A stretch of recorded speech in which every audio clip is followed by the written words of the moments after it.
We are on chapter 14. Today we're going to learn chapter 14. Okay, so in chapter 14, we have two prophecies that actually have no connection between them. The first prophecy is going to be verses 1 through 11. It's connected to the prophecies of the previous chapter, deals with nevuah, with prophecy. You know, the nevuah, if you remember last week, we talked about nevi'ei sheker, the false prophets and all that kind of stuff. So it's connected to that.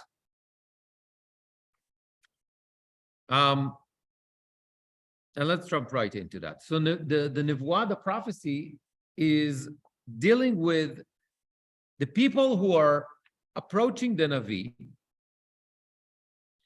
And it starts with a kind of unusual description. Okay, I'm going to read the first three psukim. Okay? Okay. Chapter 14, psukim Aleph through Gimel. ויבוא אליי אנשים מזקני ישראל וישבו לפניי, וידבר אדוני אליי לאמור. בן אדם, האנשים האלה העלו גילוליהם על ליבם, ומכשול עוונם נתנו נוכח פניהם, הידרוש יידרש להם. Should be kind of a question mark here. Men came to me from the elders of Israel, and they said before me, okay, this is Yechezkel talking. The word of Hashem came to me saying, Son of man, these men have brought up their idols upon their heart and have placed the stumbling block of their iniquity opposite their faces. Shall I then make myself accessible to them? Now, we already saw in the long prophecy, chapters 8 through 11, if you remember, that people come to the prophet and, you know, they sit in front of the prophet. And we understand this specifically in light of what Yechezkel was commanded to stay in his house, remember in chapter 3. But over there, the prophecy had a positive message. And here, it seems that there's like criticism and there's some sort of a negative sense to it from the very beginning. Not only that, it's towards those elders, those people that come to Yechezkel. Why? They are involved with Avodah Zarah, some form. And it seems that among the people in exile, because remember, Yechezkel is already in Bavel, there were different groups. And Yechezkel is actually using different names in order to distinguish between the different groups. When we talked about in the long prophecy in chapters 8 through 11, he talks about the elders of Yehuda. Remember? Now, and by the way, later on it's going to be in chapter 20, he's talking about Anashim miziknei Israel, people from the elders of Israel. Okay? So, I'm not so sure exactly what's the difference. He doesn't give us a distinction, but the point is, he, at least, see a difference between the different groups. Yes? So I'm assuming these are people who are already in Babylon. Correct. They're coming to his own, yes. Okay, but Tachlis, what they're saying, the problem is they don't see the problem here. That on one hand, they're involved with Avodah Zarah. On the other hand, they come to talk to the Navi and they want to hear what God has to say. They don't see the contradiction between the two. And by the way, this is something that we see from Tanach. way before. It's not something new. Why? What's the logic behind it? Just a sec. Idol worshipers, we're talking about, how you call it?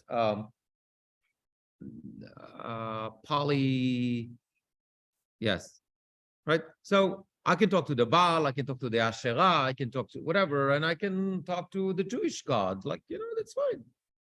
That's not... What? Yes. There's no problem here. And by the way, worshiping, for example, the Baal and the Asherah and all those, it doesn't say anywhere that, according to their laws, that you are limited and you can't worship also the Jewish God. So there's no problem. Now, the Jewish prophets think absolutely not. You can't do that, right? Because if you worship a different God, you can't come and it just doesn't work. But nonetheless, here we have people, a group of people from Ziknesa, from the elders of Israel, whatever that means, even though they are idol worshippers or whatever who they're worshiping, and they still come to yechezkel to hear what God has to say, right? And because of that, the prophecy itself, regardless to what the subject was, regardless to what they actually wanted to hear, this is what the prophecy is going to deal with. The fact that they worship Avodah Zarah, and nonetheless, they come to ask God. And that's exactly what we're going to see. So I'm going to look into the next two psukim, Daled and Hey. Right? The question is, Ha'idarosh yidaresh lahem. That is like, should I be accessible? Right? Pasuk Daled. Lachen, daber otam ve'amarta alehem.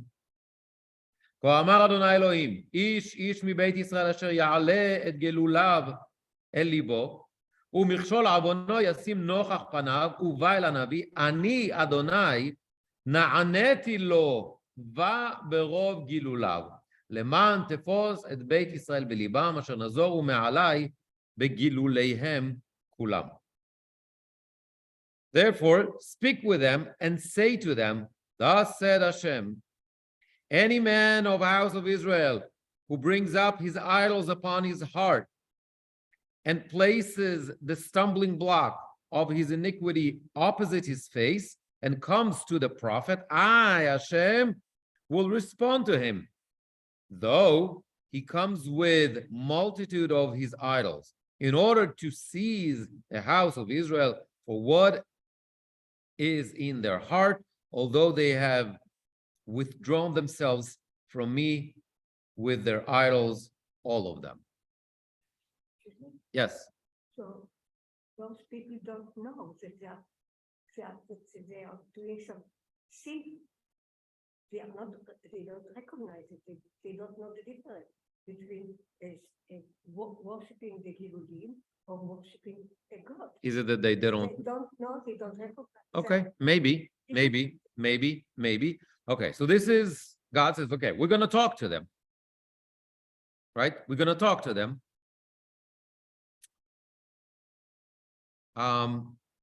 But, and here's the big deal. We're going to look at the next three psukim, 6, 7, 8. Okay? Lachen, emor al Beit Yisrael. Shall tell them the following. K'amar Adonai Elohim. שובו והשיבו מעל גילוליכם ומעל כל תובעותיכם השיבו פניכם. כי איש איש מבית ישראל ומהגר אשר יגור בישראל וינזר מאחריי, ויעל גילוליו בליבו ומכשול עוונו, ישים נוכח פניו, ובא הנביא לדרוש לו בי, אני אדוני נענה לו בי. ונתתי פניי באיש ההוא והשימותיהו לאות ולמשלים והכרתיו מתוך עמי וידעתם, כי אני אדוני. We already know that anytime you see that phrase, וידעתם כי אני אדוני, that's the end of that.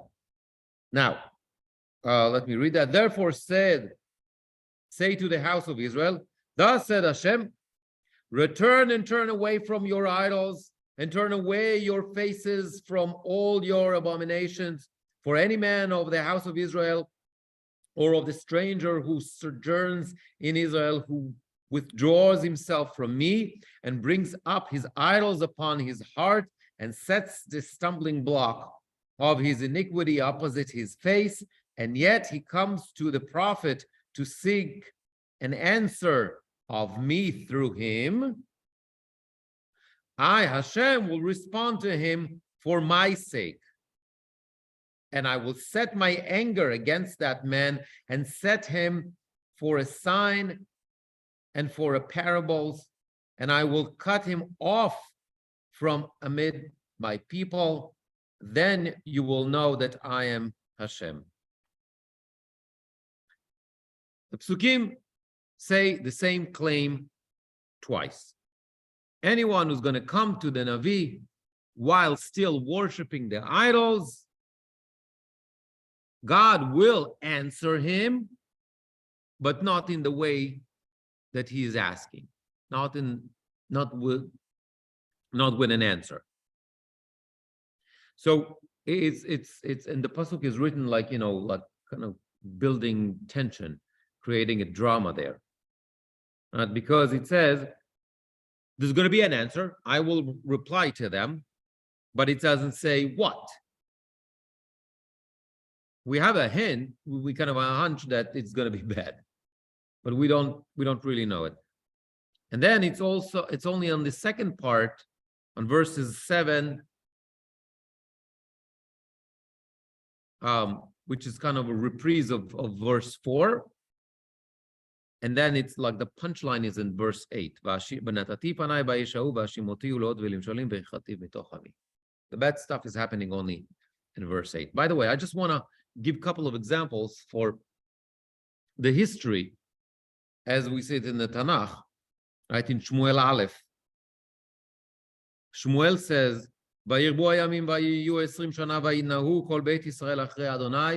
that's after 20 years, that when they went after other gods or whatever that. אם בכל לבבכם אתם שבים אל אדוני, הסירו את אלוהי הנכר מתוככם והעשתרות והכינו לבבכם אל אדוני, ועבדו לבדו ויצל אתכם מן פלשתים. Shmuel says to them, you want to be saved from the Plishtim, you need to get rid of all those idols and all that stuff. Now, why is it telling them? Because they approached Shmuel. So Bnei Israel didn't see this contradiction. Yeah, we have this and we have that. We have the Jewish God. We have this. It's all good. Multicultural thing going on over there. Right? And by the way, if you remember, Eliyahu on Man Carmel says, Ad matai atem puschim al shtei haseifim. Im Adonai hu Elohim lechu acharav, im Abal lechu acharav. You can't dance on two weddings. If it's the Jewish God, follow the Jewish God. If it's the Baal, then go after the Baal. I'm not talking in Hebrew now, like the Baal for women. Follow your Baal, because that's inside joke. Yes. So it's the idea of Judaism completely rejects polytheism or polytheism. You need to make a decision.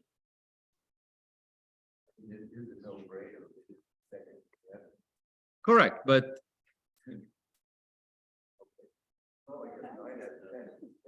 yeah. Exactly where I'm going. So take a look at this. Take a look at this. Daniel is already reading my minds, or going a little bit ahead. So the language in this prophecy, and we talked about it many times, is extremely similar to the language in Vayikra, in the Leviticus, about those who are makrivim lamolech, those who sacrifice their children to the molech, right? Which basically burn their children, right? We have like in Divrei Yamim, and we have a couple of other places, even examples of people who did that, right? By the way, I don't know who was, I think Maxine was in my class many years ago, that I spoke about the Akedah, binding of Isaac. And I said that one of the big statements of the Akedah was it was a protest against that practice. People actually, so if the Akedah was the trial, the test that Abraham had to go through and all that kind of stuff. But the fact that he came back, both of them came back alive, that was the whole big deal. So yes, the test itself, like, go sacrifice your son, that's crazy. But but the fact is that Yitzchak was not sacrificed. The fact that Yitzchak came back, that was the big chidush. And that was the protest against the ancient world. The fact that people actually took their kids to be brought as a sacrifice, that was something that was the practice in the world. Okay, so Sefer Vayikra talks about that, and as we said, Yechezkel quotes Sefer Vayikra very often. Look at the language of our chapter. In Yechezkel it says, "Ish mibeit Yisrael u'me'ager asher yagor b'Yisrael," and Vayikra says, "Ish mibnei Yisrael u'minager agar b'Yisrael." It's almost identical. And then Vayal Gilula Belibol Mishon Avonom. So he's talking about the Avodah Zarah. Yasim Nochach, that's our pasuk. And in Vayikra he talks about Asher Yiten Mizaro LaMolech, sacrificing their kids to the Molech, the god of Molech. And again, it's the same language. It's the same language. Both sources talk about somebody who is a sinner and is being punished. God is going to what? Yiten panav ba'ish ha'u v'yichrati oto mikerav amo. Right, punishment of karet. So what is the purpose? Why? I mean, it's not a coincidence, right? Yechezkel is doing it for a purpose. He's trying to get our attention. Every time there's something like that, I don't know if you remember, I had a series about like that stuff. I called it deja vu, right? Remember parallel stories in the prophets and in Torah. So it's either to show us a contradiction or similarities, and because of that, we're supposed to learn something, right? It's deliberate. Same goes here. So Yechezkel is making that analogy. He's using that language in order what? To draw our attention that somebody who is doing this Avodah Zarah is as if they sacrificed their kids. It has the same severity. It's the worst form of Avodah Zarah. There's nothing positive here. Not only that, it's those who come to God and ask God, it's like, they look at that as a technical thing. It's just like, okay, I went to this God and I asked, whatever, I'm going to go to the Jews. It makes it even worse. Now we're going to go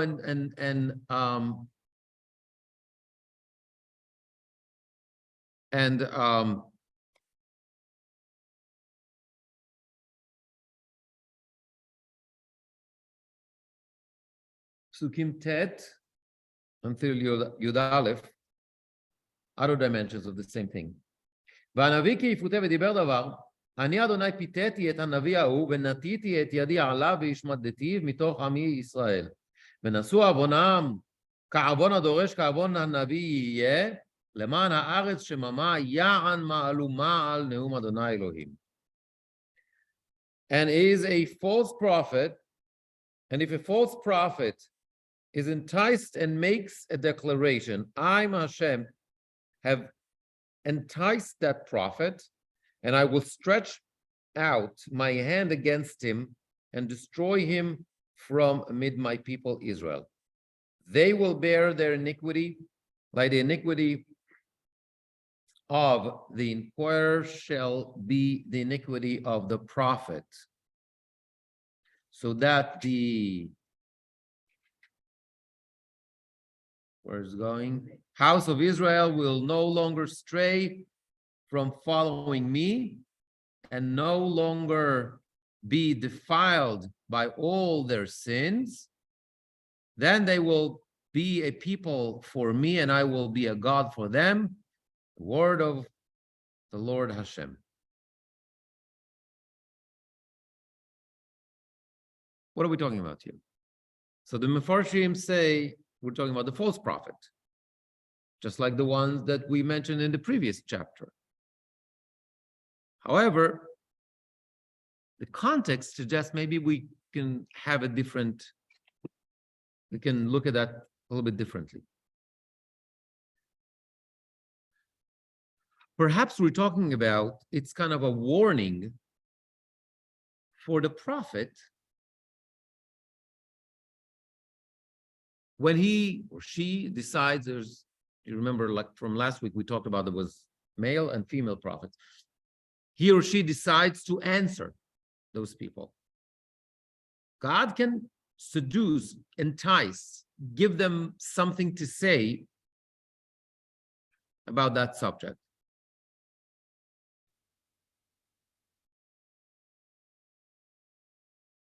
But there's a warning. You as the prophet need to know that they are worthy, that they actually deserve to get an answer. So it's a warning. If those people are involved with Avodah Zarah, you might even feel that you want to do that. You want to answer them. You want to give them something. But before doing so, you need to have the sensitivity to decide whether they're worthy of that or not. And because they're not, don't. It's kind of Hashem says like, it's a test. It's a test for you, the prophet.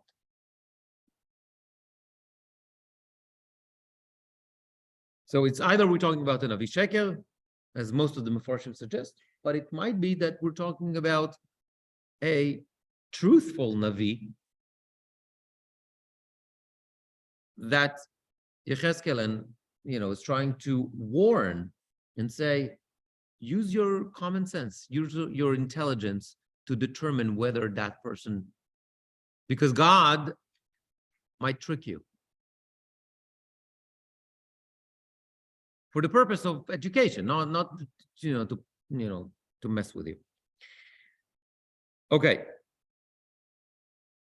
So the responsibility lies on both sides. The people, they need to know, if you're involved with Avodah Zarah, do not come. God says basically, listen, you guys are involved with Avodah Zarah, don't come talk to me. You get rid of your Avodah Zarah, then you come talk to me. Don't ask me questions. First you do what you need to do, and then you come and talk to me. So that's one thing. That's one responsibility. That's those who ask. But it's going to be also the other side, the prophets themselves. They need to have common sense, and they need to figure out. And if those people are involved with Avodah Zarah, do not cooperate with them. Okay, when people play a dirty game with you, you don't play. You don't cooperate. Okay. Now, and that also kind of reminds us what's happening in chapter 20 in Sefer Vayikra. Because right after the warning about the Avodah Zarah of the Molech, right, like sacrificing children, the Pasuk says the following, and right after that chart. And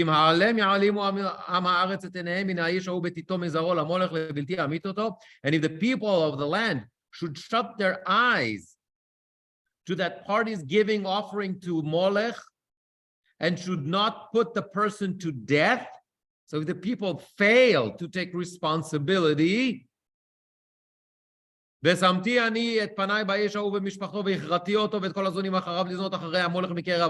myself will set my face against that party's kin as well, and I will cut off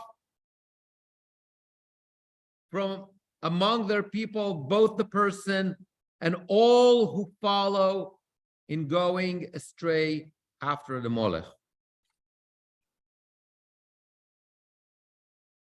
Means God is saying all of society is responsible for abolishing this horrible practice of the Molech. Same goes for us.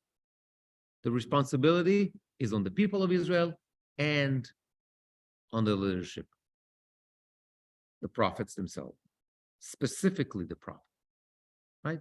You can't say it's his fault. They can say it's the prophet's fault, and the prophet cannot say it's the people's fault. I didn't know. No. None of that. God says, you want to talk to me? You do what you need to do, you do what you need to do. You take responsibility on both sides. Otherwise, I'm not playing along. Now, I want to go into the second prophecy in this chapter. This is like very unusual prophecy. We'll see in a minute. So we're gonna do verses 12. Well, actually, let me do it for a second. It's divided into 4 sections, okay? 4 actually conditions or 4 descriptions for a disaster that's going to happen. So the opening, Vayidvar Adonai Lai Lemor, right? God spoke to me or whatever. And then it's 13:14 is 1. 15:16 is 2. 17:18 is 3. And 19:20 is 4. And each one of those conditions, there's a kind of a motif, same simple message. Even you're going to have righteous people. And we're going to mention Noach, Daniel, and Iyov. We're going to talk about it in a second. All they'll be able to do is to save themselves, not others. Okay, so let's take a look at that. I'm in 12. Right? The word of Hashem came to me saying, okay, 13:14. Ben Adam, Eretz ki techeta li lim'ol ma'al v'natiti yadi alea v'shabarti la matel lachem v'shlachti v'ra'a v'ichrati mimena Adam uveheima. והיו 14. 3 האנשים האלה בתוכה, נוח, דניאל ואיוב, המה בצדקתם ינצלו נפשם נאום אדוני אלוהים. Son of man, when a country sins against me, acting with treachery, and I stretch out my hand against it and break its staff of bread and dispatch famine against it and eliminate man and beast from it, then even if these 3 men would be in its midst, Noah, Daniel, and Iyov, they, by their righteousness, would save only their own souls. The word of the Lord Hashem. Second, Pasuk Tetvav. Lu chaya ra'a ha'avir ba'aretz v'shikalata והייתה שממה מבלי העובר מפני החיה. 3 האנשים האלה בתוכה, חייאן לי נאום אדוני אלוהים, עם בנים ועם בנות יצילו, המה לבדם ינצלו, והארץ תהיה שממה. So the first one, remember, we talked about famine. That was the first scenario, first punishment. Second now, we're talking about Psukim 15:16. If I cause a ferocious beast to traverse the country and bereave it, and it becomes dissolute without wayfarers, whatever that means, because of the beast, if these 3 men would be in its midst, midst, as I live, the word of Lord Hashem, I swear that they would save neither sons nor daughters. They alone would be saved, but the land would be desolate. Okay, so the first one was famine. Chayara, beasts. The second one, it's the same message. They'll be able to save only themselves. Third one, 17:18.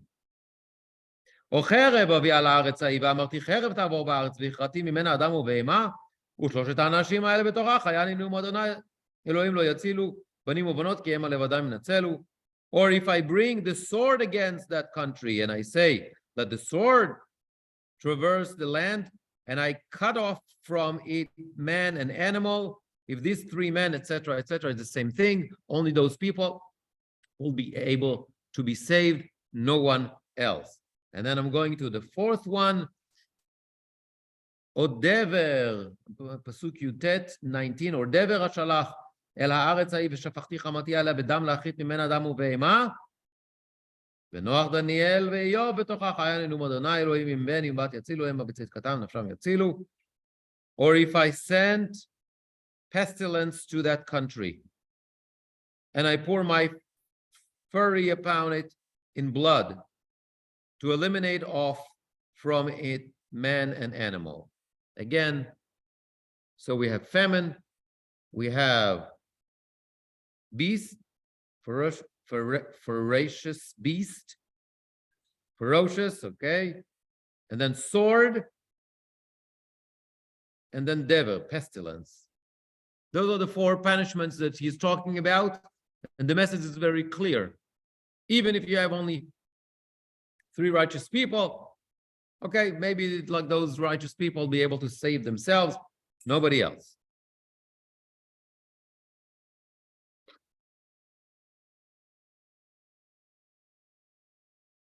We're going to talk about those punishments in a second, but we need to understand why those particular people. Noach, Daniel, and Eov. They're not mentioned in any other places almost, except for the original stories where they're the heroes, right? Noach, we understand the story of the flood. Eov has his own book. And Daniel, that's the book of Daniel. Yeah. Daniel was. We'll talk about it in a second. So, this Daniel is right. They were chosen because they're universal. We'll see in a second. But that's exactly the point. Because what's the main difference between Abraham and Noah? What's the main difference? Why? Which what? He was building the ark. He didn't try to save everybody and the Torah calls him righteous, tzaddik. Yeah, but that's the rabbi is going like, whatever. But the Torah calls him tzaddik. So how do you explain it? You know why? Because he was not a leader. He might be righteous, but not a leader. Leader, protest, try to convince others, try to influence, try to save others in the process. And that's what Abraham did. Remember there's the story against Sodom. These are Abraham knew exactly what the people of Sodom are all about. Nonetheless, he's trying to save them. So sitting quietly and following what God is telling me, maybe I'm righteous, but I'm not a leader. Correct. And that's the difference between Abraham and Noah. And this is why they bring Noah and not Abraham, because the Jewish figures are leaders also. Eov is also not Jewish. But I think that there's something here, what Daniel said, that they're not Jewish. We'll talk about Daniel in a second. To demonstrate that this is not something unique to us, to Jews. This is some universal message. It could happen to every nation. And therefore, we understand the choice of Noach and Eov. Both, Noach is way before, it's 10 generations before Abraham. And Eov, we know that he was not Jewish. So the question is what Daniel is doing there. What Daniel is doing here. And I would like to suggest it's not the Daniel that we're talking about. It's not Daniel from here. It's not the book of Daniel. Because that Daniel was a little bit younger than yechezkel. He's actually already in Babel. He was brought to Babel as a kid. So he is a little bit younger than, because yechezkel was an adult when he was exiled. So Daniel, we're not sure exactly, but he was like a baby, a toddler, whatever, something very young when he was brought to Babel. So he's a little bit younger even than yechezkel. So for sure, this is not the Daniel that we're referring to. It's got to be a different Daniel. And if I'm right, that Daniel is not going to be Jewish also, to kind of complete that theme that it's universal, just like Eov and Noach. And therefore,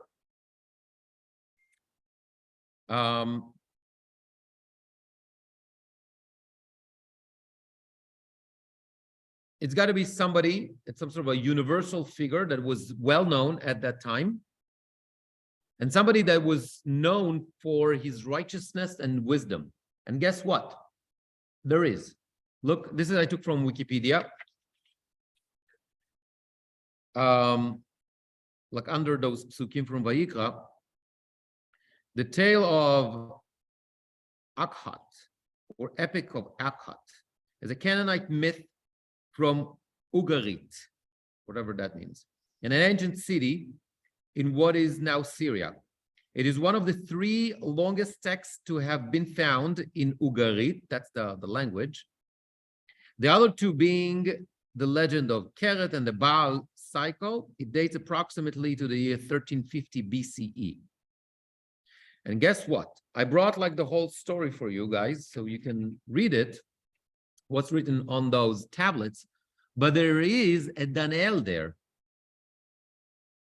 There is a Daniel there. And actually, if you notice, like this Daniel is written without the Yud, so it's actually make perfect sense. And this Daniel is described as a righteous ruler, or probably a king, providing justice to widows and orphans. Daniel begins the story without a son, blah, blah, blah, blah. You can read the whole story.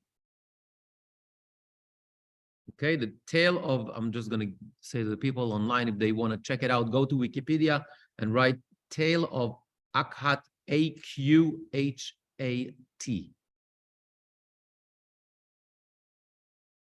So there you have it. That makes perfect sense.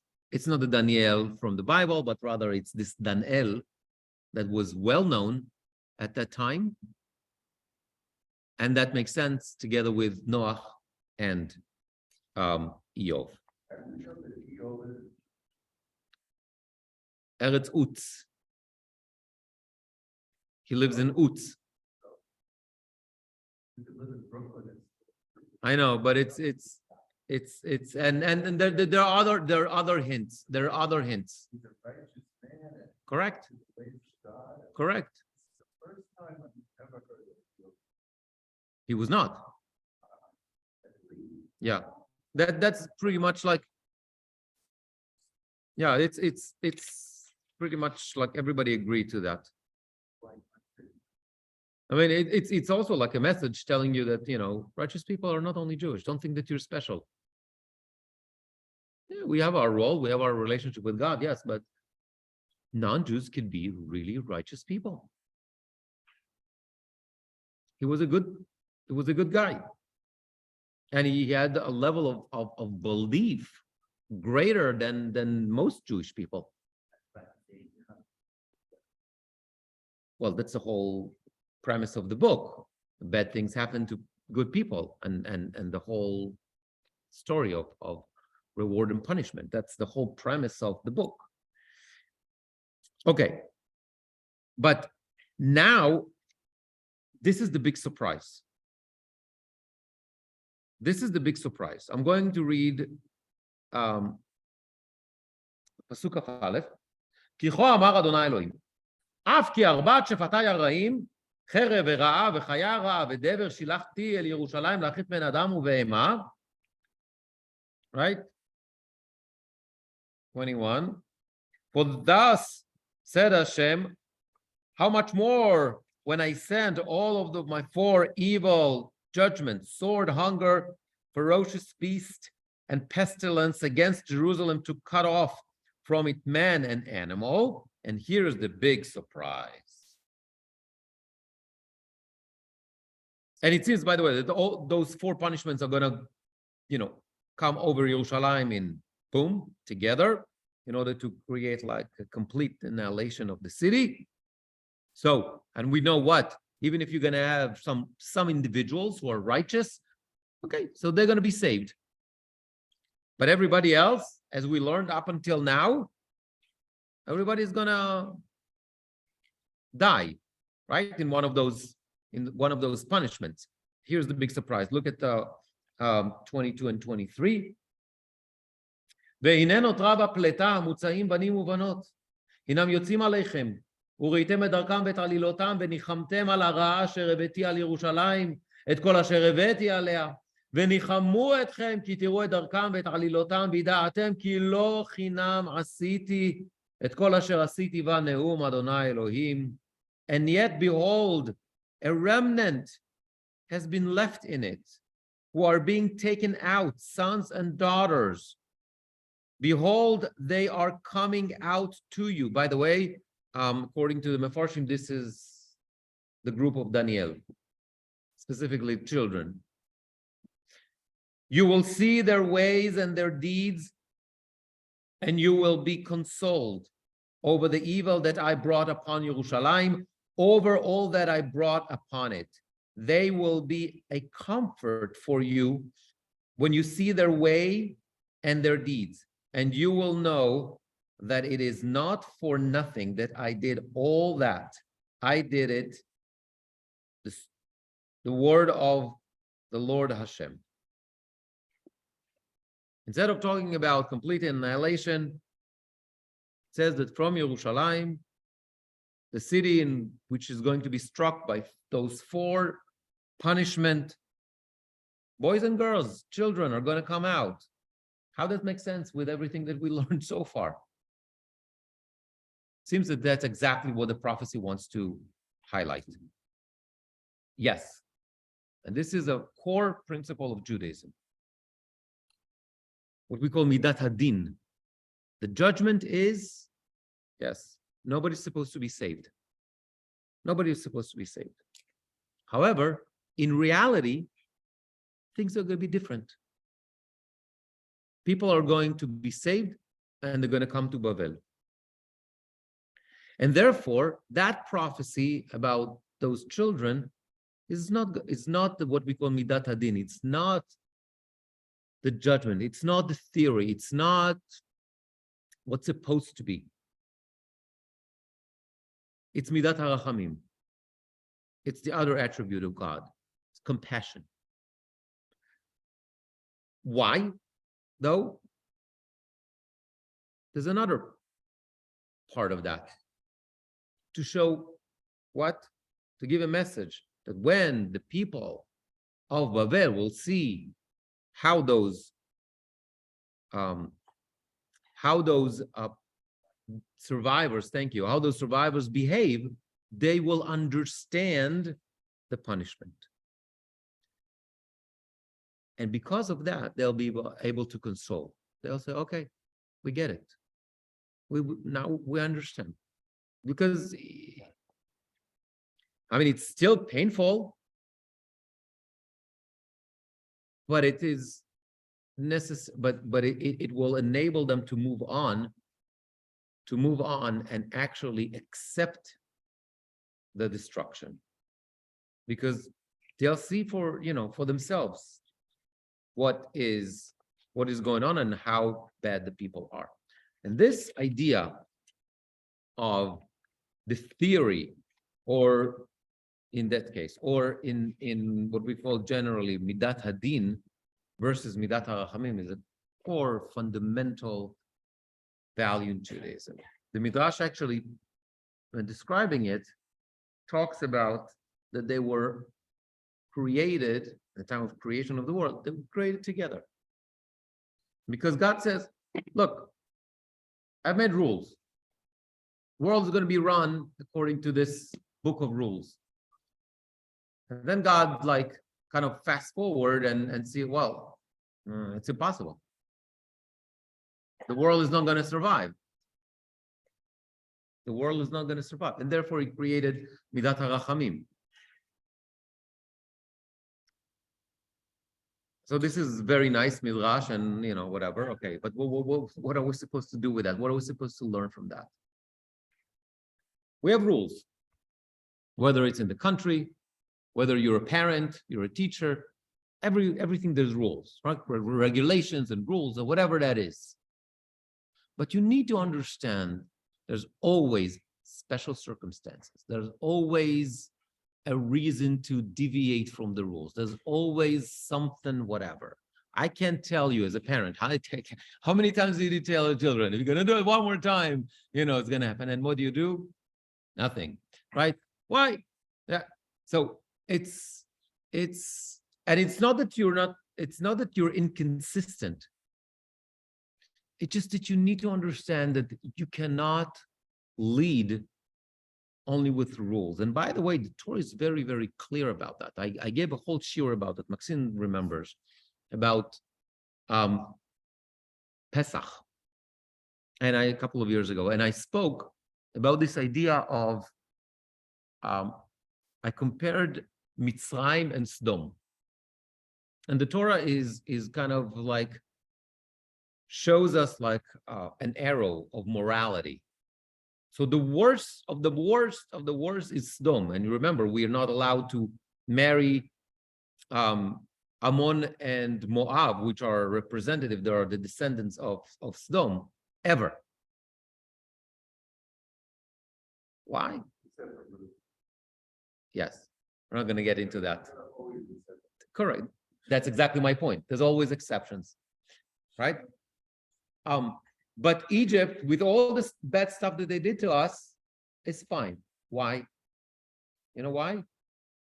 And by the way, Sodom is the worst, and that Egypt is a little bit better, and we need to continue that direction and be even obviously better, because the whole Torah, the whole story of the Exodus, the whole thing is a protest against Egypt and what it represents. What about Amalek? We'll get there in a second. Amalek is not part of that trajectory. It's a totally different story. But why? What is going on between Sodom? I mean, Sodom, they didn't do anything bad to us. If you look at the story, they didn't greet you with water and thank you very much. Okay, they had no compassion. That's good. But you know what? It's much more than that. Think about Sodom. What is Sodom represent? Go to the original Sodom. What's Midat Sodom? The rabbis, when they talk about Midat Sodom, the attribute of Sodom, they say it's Midah Beinonit. It's not the worst, it's Beinoni. It's the middle. What do they say? Shali, Shali, Shalcha, Shalcha. What's mine is mine, what's yours is yours. It's betraying. It's not betraying anything. It's being stickler for the rules. I'm not going to move any tiny bit from that.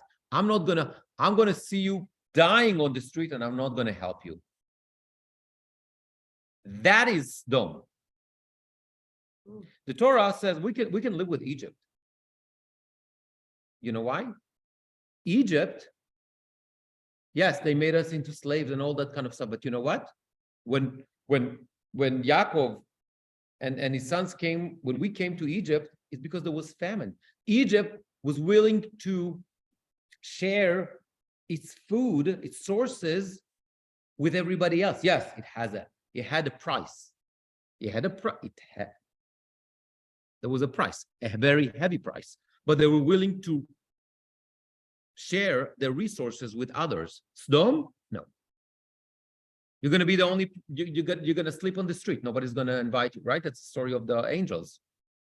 I'm not going to do anything for you. I'm not going to take from you. I'm not going to steal from you. I'm not going to get, what's mine is mine. What's yours is yours. But like to the letter of the law, that's midat hadin. This is how you run a world that is only midat hadin. That, the Torah says, that's Sodom. That's the absolute evil. Egypt was not so great, but you know what? They're better. Yes, it has a price, but they did share. They didn't let you die. They took you as a slave, but they didn't let you die. That's a step above that. What we're required to do is not to come even to that point.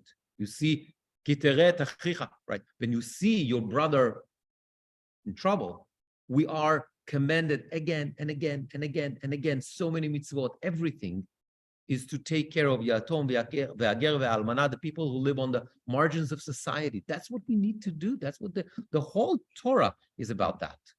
We need to establish a society that is based, yes, we have tons of chukim, right? This was just the parsha, mishpatim, tons of chukim. It's all about chukim, fine. Rules, regulations, you need to establish a society, otherwise it's anarchy. But guess what? If it's going to be only about the rules and the regulations, no compassion. And what is compassion? Compassion, by definition, is not what the law says. That's chesed, right? Chesed is, I don't have to do that. I do it. Not because I have to. It's because I want to. Right? That's chesed. That's compassion. And what the Torah is asking us to do is to establish a society that is based, yeah, we have rules. You need to have rules, but you have to have compassion. That's midat ha-rachamim. And that's what the Midrash, if you remember, I said that they were born, created together. That's what God is trying to, that's what the rabbis are teaching us through that Midrash. You can't expect to have a society, could be based on moral and ethics and everything is wonderful and great. And then if you don't have compassion to understand that sometimes there's always special circumstances, there's always something that, and that will require compassion. If you can't do that, then what happens? Exile. That's the exile. You got to be worthy to stay there in the land and all the good things that the Torah promises. How that's going to happen? Yes, keep the mitzvot, right? Blah, blah, blah, blah, blah. The Torah is all about laws and following the rules. But there's got to be compassion there. If it's not there, you're done. Okay, just a sec. We'll go into, I'm just gonna stop this.